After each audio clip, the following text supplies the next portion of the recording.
अगर आपको लगता है कि लोगों में रोष की भावना होती तो क्या आपको लगता है इंडिया अलायंस इन नेताओं को यहाँ लेकर के आता? अगर हमें लगता है कि बिहारी लोगों को नहीं पसंद है ये नेता और इनके वक्तव्य या इनकी मंशा, तो क्या हम लेकर के आते हैं इनको? कुछ कैलकुलेशन तो हम भी करते हैं ना।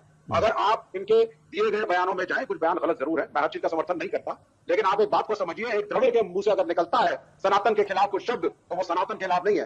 तो हर चीज को ब्लैक एंड व्हाइट में दिखाना, ये कहना कि एक राज्य के लोग एक दूसरे राज्य के खिलाफ है सिर्फ उन बयानों के बारे में जिसके संदर्भ में भी हम नहीं गए, ये टोटली गलत है। हम इस चीज को मानते हैं। हमारा मानना है कि बैकवर्ड, दलित और जो शेड्यूल्ड ट्राइब्स हैं उनको मालूम है किस संदर्भ में बात कही गई है, और ये नेता जब आएंगे तो बिहार की जनता, बिहार के बैकवर्ड, दलित, ये सभी समाज आइडेंटिफाई करेंगे अपने आप को स्टालिन के साथ। तो गेम बचाना पड़ेगा। रुको जरा, सबर करो। जिस बेशर्मी से विवेक जी आज डिफेंड कर रहे हैं सारे स्टेटमेंट को, इससे बड़ी शर्मजनक बात क्या हो सकती?